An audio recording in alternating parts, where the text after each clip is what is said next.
Ito yung gusto namin kainan pero hindi namin alam kung saan yung entrance. Meron silang chicken feet pero $36. Ayan. I think magpapahinga na lang muna ako tapos itutuloy ko na lang ulit yung job search ko next year. May 2 patay na salmon na kinakain ngayon ng seagulls.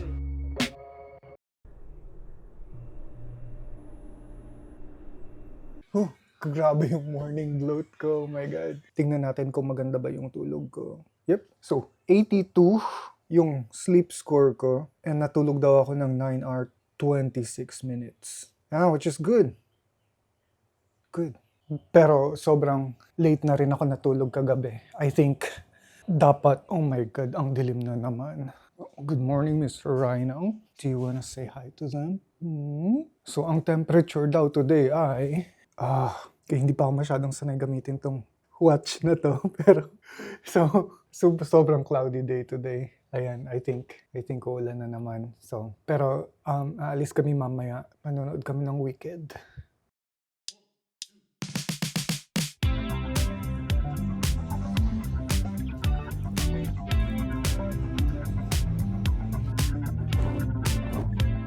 Sobrang maulan today. Pero nandito tayo ngayon sa Brentwood Mall ulit. Nakakuha kami ng buy one take one na movie ticket for Wicked. So makikita natin today si Ariana Grande. Pero 7 PM pa yung ticket.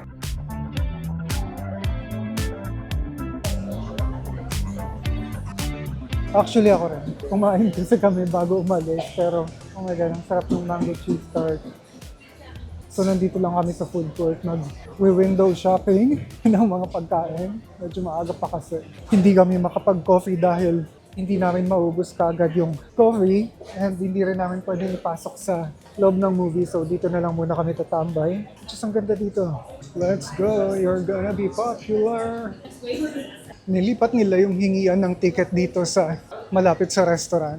Dati dun sa unahan. Lakas pa rin ang ulan sa labas. IDs? Okay. Here's mine.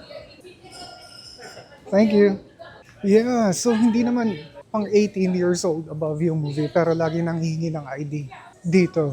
And I think part talaga yun ng process nila. So, tingnan natin itong mga naka-display na pelikula dito. I think napanood ko tong Charlie's Angels, Dune, napanood ko to, Joker. Actually, gusto kong panoorin to, Moonlight. Yeah, I think yun lang yung mga napanood ko. And okay. Ito yung movie house natin. Kaso nauna nasiran. Hello. Welcome. Thank you. Oh my God. Okay. Ito yung gusto kong pastuhan lagi. Yay, 3D. Pero hindi ko na i-recline yung likod kasi masakit siya. Komportable siya para sa ibang mga tao pero para sa akin masakit siya. So gusto ko naka-straight lang yung likod. Open natin tong 3D glasses nila. So hindi ko alam kung nire-reuse lang ba nila to pero nire-reuse ba nila tapos nire-repackage nila ng ganito. Kasi every time na nandito kami, kailangan siyang i-open. A, leave. B, detonate itself. Or C, Ganda yung itsura niya. Answer.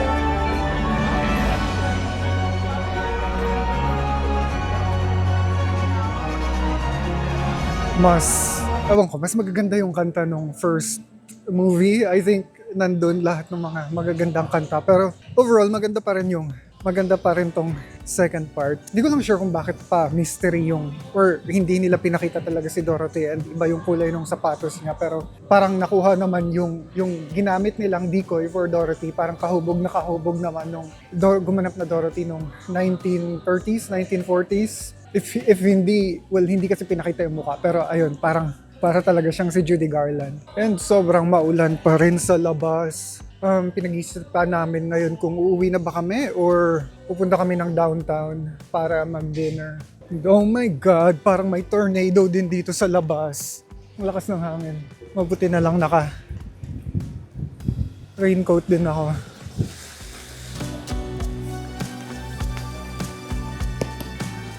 Tinatamad na si Ran pumunta ng downtown dahil maulan. So, balik na kami ng Port Moody pero dadaan kami dun sa Korean restaurant na paborito namin. Dito na tayo?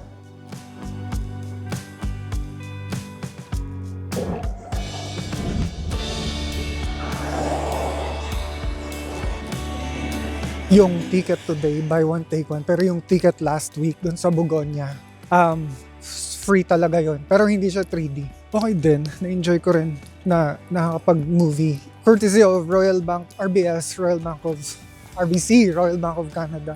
Which is, in-applyan ko rin nung nakaraan na hindi pa rin nagre-reply. So, I don't know, ayoko na lang munang isipin na wala pa rin akong work and medyo kahit napilitin ko maging positive, I don't know kung magkakaroon pa ako ng positive na output.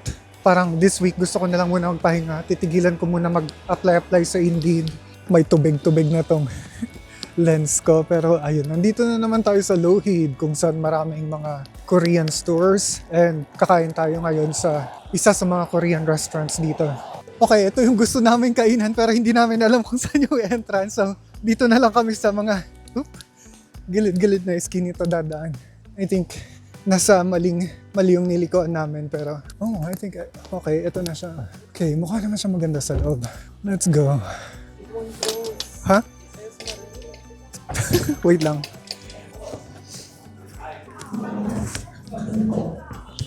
Okay. Thank you. Oh my God. So kailangan na natin mag-decide kung ano yung orderin. Mukhang masarap to pero ang mahal niya. Kahit yung medium $39.99, no, that's outside the budget. Eto medyo pasok sa budget, yung tigto $22. Pero I don't know kung gusto ko mag-chicken na yan. Corn cheese. Gusto ko mag-steam egg. Hindi ako makapili. Meron silang chicken feet pero $36. So yeah, it's a no. I think ito na yung orderan ko. Cheese pork cutlet with rice. Mukha naman siyang masarap. Hindi ko sure kung ito ba siya. Yun ang perfect nitong. Meron silang pati. Tikman natin kung anong klaseng tito. Masarap. Yeah, the usual. Pero ano siya, medyo diluted. So last minute, nagbago yung isip namin. So grilled smoked pork hot cock with cheese. So malaki siya. With rice, tigisa kami. And good for sharing naman siya, medium size. So yung hock pala, yan yung part na nagko-connect sa paa ng pork sa legs niya. So para siyang patatim, parang ganun, sa Pilipinas.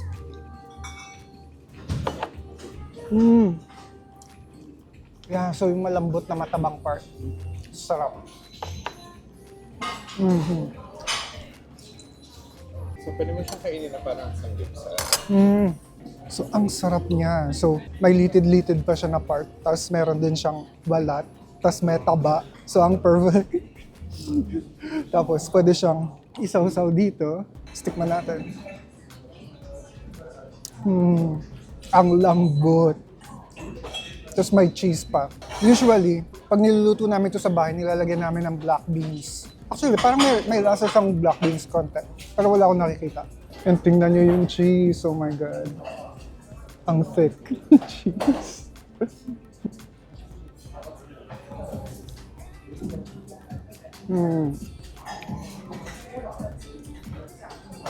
So good. At umuulan pa rin. Well, nakalagay dun sa forecast hanggang December. Pauulan every day.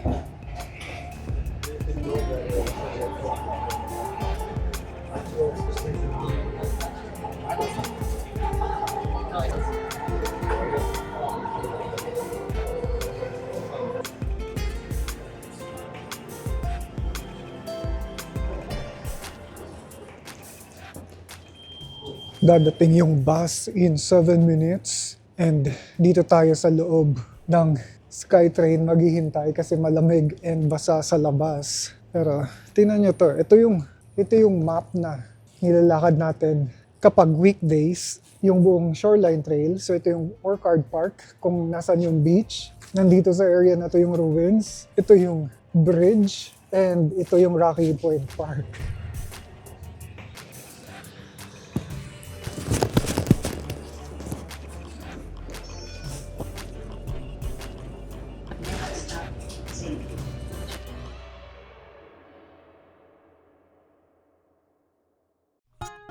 Luluto ko tonight ay sinigang na salmon. Pero hindi talaga ako marunong magluto and kulang-kulang din yung mga ingredients ko kasi di ako makakita ng sampalok, kamyas or anything na yung original na pampaasim natin, and hindi rin ako nakadaan ng yung mga Pinoy na tindahan sa Grace Collingwood, so wala akong sinigang mix.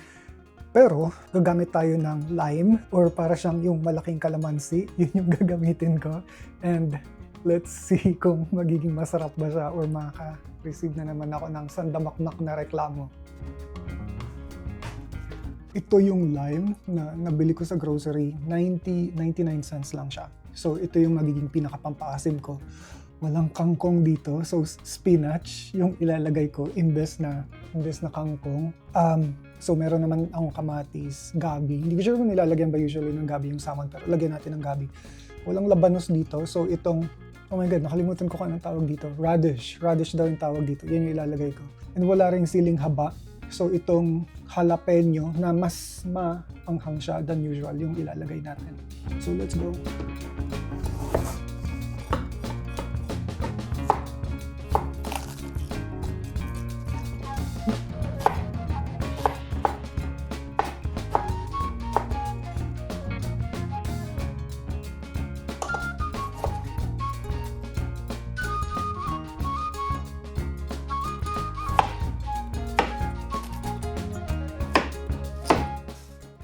Ito yung susundan ko na recipe ng salmon. Galing siya sa Panlasang Pinoy, pero hindi ko sure kung magagawa ko ba siya ng tama kasi number 1, mahina tayo sa comprehension, sa reading comprehension, and number 2, iba yung ingredients natin. So wala tayo ng nor sinigang mix, wala tayong kangkong, wala tayong mixed beans, wala tayong okra.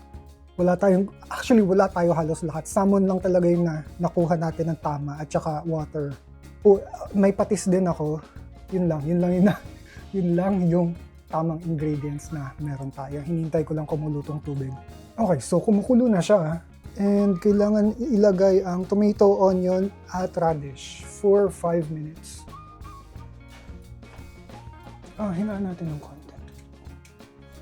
Tomato, onion, and radish. Tomato, onion. So, ito yung onion. Oh my god. Onion. Actually, wala rin palang. May ginger ba dun? So, hindi ko sure kung may ginger. Pero ilagay na rin natin tong ginger. Wait lang. Ginger. Okay, walang ginger dun sa recipe. Pero, nakapaghiwa na tayo ng ginger. At mukhang marami siya. Ilagay na rin natin. Naghiwa din ako ng bawang. And wala daw siyang bawang dapat. Pero, nahiwa ko na eh. So, ngayon pa lang may problema na tayo. Next.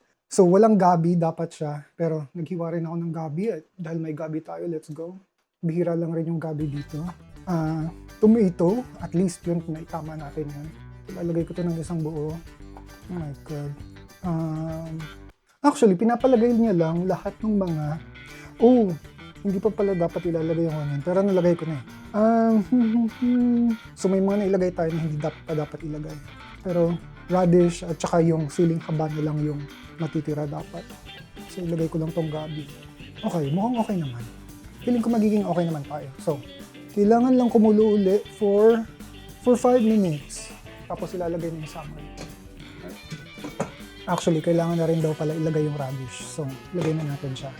Actually, ilagay ko na lahat para wala na tayong ibang isipin. Okay. Alright. So, 5 minutes. Okay, so 5 minutes na. Actually, naka 7 minutes tayo kasi natagalan ako dahil hinuhugasan ko yung spinach. May putik-putik siya ng konti. And ang ganda niya tingnan. Ilagay na natin ngayon tong, oh my God, saan yung tumulas? Frozen kasi tong wild pink salmon, pero hindi sila ganun ka-pink. Parang normal na salmon lang sila. And yun, fillet na siya and frozen. Pero dun sa label niya, wild pink salmon talaga siya, wild pink salmon. So, lagay na natin. Okay, and then, wait for 2 minutes. Pero dahil frozen siya, siguro maghintay tayo ng doble natin, 4 minutes. Taksan ko lang konti yung apoy. Wala tayo ng sinigang mix, pero meron tayong lemon. So, ito yung ilalagay natin ngayon. And, mukhang nagiging okay naman siya. Hindi ko sure kung masyado bang marami yung Actually, lime yun, hindi yung lemon. Hindi ko sure kung masyado ba silang marami, pero okay lang. Mas maasim, mas masarap, I think. And although minsan sablay yung lasa ng luto ko, proud naman ako na hindi ako makalat magluto. So hindi pa tayo tapos magluto, pero malinis na yung lamesa dito. Pero dahil yun, meron tayong dishwasher. So hindi ko naman talaga sila hinuhugasan. Nilalagay ko lang kagad sila dito sa dishwasher. See? And siguro haluin natin ng konti. I think mukhang naluto naman yung salmon. Pero piratin natin tong kamatis na hindi napirat. Buo pa rin yung, oh my god, buo pa rin yung kamatis. Okay. Iwanan natin to ng mga 5 minutes tapos ilagay na natin yung kangkong after. Spinach. After. Okay, oras na para ilagay yung paminta. Dito ko na siya nilagay lahat. Meron ako dating dato puti na fish sauce pero naubos na sila. So, 3 tablespoon lang daw ng fish sauce pero I think 2 tablespoon na lang. So, dagdagan na lang natin mamaya kung halimbawa matabang. Halu-haluin natin. Actually, luto na to. Gusto ko lang siyang tikman ng konti. Maasim siya and napakaanghang niya kahit na yung, isang buong jalapeno kasi nilagay natin kaya maanghang siya. Pero I think okay na to, luto na to. Actually, hindi pa pala kasi meron pa tayong spinach na kailangan natin ilagay. So, ipatong na natin tong spinach and after mapatong ng spinach, iwanan natin for like 2 minutes. Tapos luto na siya and feeling ko napakarami ng spinach na to. Pero kukunti rin naman to kapag halimbawa nainita na sila, lulubog naman sila lahat. And dahil feeling ko tatabang siya dahil nalagyan ng spinach, dagdagan natin ng fish sauce. Okay, I think okay na yan. Takpan natin, 2 minutes lang. Umpisahan na rin natin magpunas-punas ng konti. Nagsaing kasi ako kanina and umapaw yung sabaw. So, medyo kumalat siya dito. Punasan lang natin ng konti para hindi na tayo maglinis mamaya. Okay. So, moment of truth. See, kumunti lang rin yung dahon. Parang nag-expect ako na pink yung isda pero I think okay na to.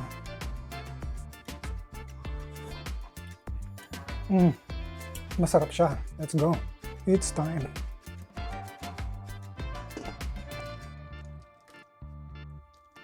And eto na siya. Mukha naman siyang legit. Well, at least for me, mukha siyang legit. Tingnan natin yung opinion ng ibang tao kung kuha ba yung lasa ng sinigang. Okay. Let's go. Yep, sakto lang siya. And tignan natin yung isda. Yung wild pink, salmon na hindi naman pink.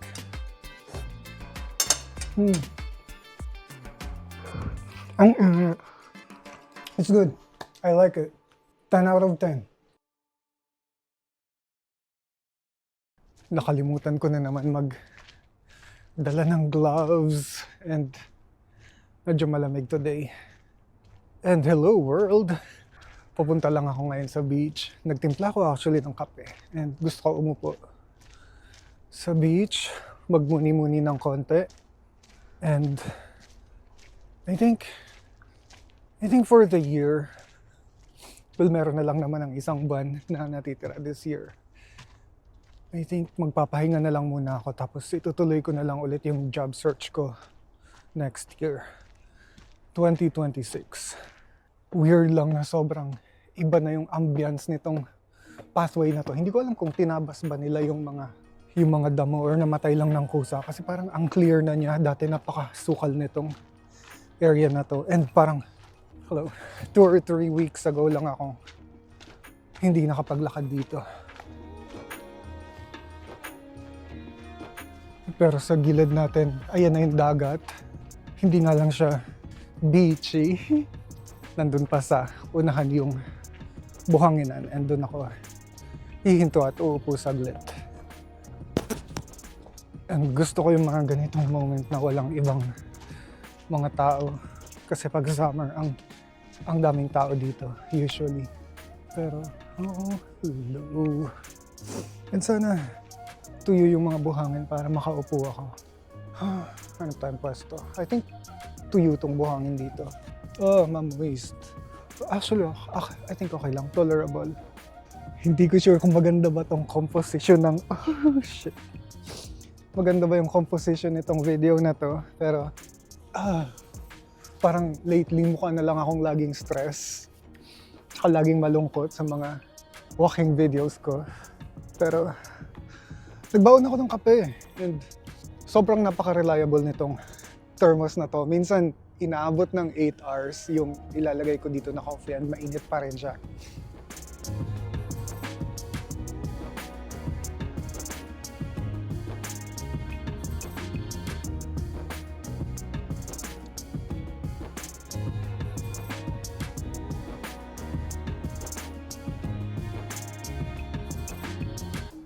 If I'm being honest, almost 1 year na ako walang work. Yung pinakahuling work ko sa Marks, retail store yun. Nag-stop ako doon November din, last year. Nagpaalam kasi ako doon sa manager na finals kasi noon for second year, second sem. And nag-struggle ako i-manage yung time ko between work and studies. And may mga scores ako na ini-aim for that semester. And so, may mga days na kailangan nasa work ako pero hindi ako nakapasok. And so, kaya kinailangan ko umalis. And thankful ako kasi kahit papano meron akong support system, both financially and mentally, o siguro emotionally na rin. So, the whole time, si Ran, for the whole year, siya yung sumusupport sa akin. And meron akong expectations na after ko graduate, makakahanap ako ng work and makakatulong na rin ako sa mga gastos, ganyan. Makakapagpadala na rin ako ng pera sa family ko na hindi nanghingi or hindi galing kay Ran. Pero ayun, thankful ako na supportive naman siya, na wala siyang maraming moments na parang ang dami kong negative thoughts, ang dami kong bad vibes sa isip ko, pero marami ring times na pinapakita na siya sa akin na okay lang kahit hindi ako makahanap kagad ng work na aligned sa experience at saka sa education ko. And ngayon nga sa situation na to, nag-apply na rin ako sa mga fast food ulit at saka sa mga retail, tapos hindi pa rin ako natatanggap. And na-appreciate niya pa rin yung effort ko na stay at home ako, na ako yung nag-aasikaso lagi ng pagkain, ng linis ng bahay, ng labada, parang lahat ng mga household chores covered ko. And I think yun yung strength ko, or proud ako for being stay at home for like 1 year na, and full-time stay at home for like 6 months na. And so ngayon, Christmas season na, I think ipapahinga ko na lang talaga siya hanggang January, and then babalik ako sa paghanap ng work ulit ng January. So that's the plan, and I hope na makahanap na talaga ako ng work next month or next year. And ang ganda na nung araw. Medyo lumalabas siya today. Ayan. Halos cloudy day din the whole buong week na to. And so, yung mga tao na appreciate nila na today may blue sky at saka may konting araw. Kaya naglalakad sila kahit na medyo malamig. And ang sarap umupo dito na may dalang kape.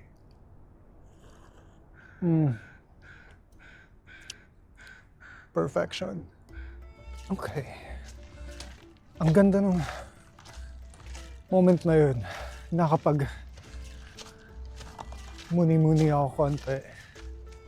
And hindi ko sure kung ako lang ba yung naka-appreciate ng mga ganong moments. Kayo rin ba nakaka-appreciate kayo ng mga, or na-appreciate yung mga moments na tahimik, mag-isa lang kayo, tapos nakakapag-reflect kayo ng mga bagay-bagay, kung ano yung mga nangyari and yung emotions nyo towards sa kung ano yung mga nangyari. Ako gusto ko yung mga ganong moments. Parang after ko gawin yun, clear yung mind ko.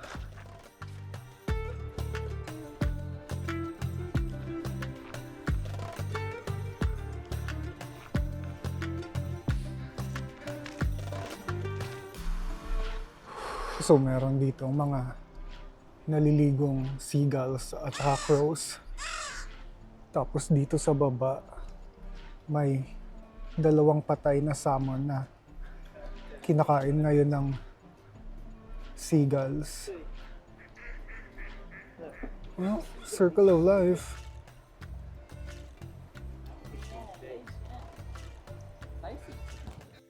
Sa video ko lang usually nakikita yung mga ganon, pero kadalasan mga bears din dito na nangingingain ng salmon. So first time ko makakita ng seagull na kumakain ng salmon. Napatay. Okay, kailangan ko lang dumaan muna ng grocery bago umuwi. Parang gusto ko kumain ng apple pie. Favorite ko talaga yan.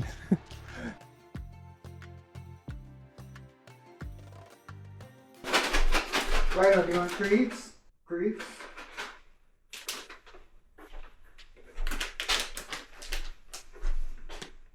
Napamasela ng mga pusa dito sa Canada. Hindi katulad ng sa Pilipinas na kapag halimbawa kumakain na tayo, mag-aabang sila sa lamesa tapos gusto nilang kainin yung kinakain natin. Dito si Rhino parang ang dami niyang ritual bago siya kumain. Like sa umaga kailangan meron siya ng catnip tapos hindi siya kakain kapag halimbawa wala siyang treats. So ganun din yung mga na pet sit ko na pusa sa mga friends ko sa terrace. Parang ang sisela ng mga pusa dito. Hindi sila madaling pakainin. So ito yung binibigay namin sa kanya. Actually, 3 yung klase ng treats na meron siya dito. That's your treats. Eat your treats. What are you waiting for? So, ayan. Meron siya nung wet food niya and then yung pellet niya. Pero wala siyang kakainin dyan unless bigyan mo muna siya ng treats. Overall, lately, I think okay naman ako. Magiging okay naman ako. Ngayon na hindi ko na pinapressure yung sarili ko na maghanap ng work. Pero hindi ko pa rin... Oh my God, hindi na naman niya kinain yung... Okay. Pero ayun, okay lang. Hindi ko na muna iisipin yung next year. And thankful naman ako na, ayun nga, may support system ako na nakakaintindi sa akin and willing tumulong sa akin. Alam niyo yan. Kahit konti lang, financially, ganyan. And I think yun na lang rin muna for today. Kita-kits ulit next vlog. Bye.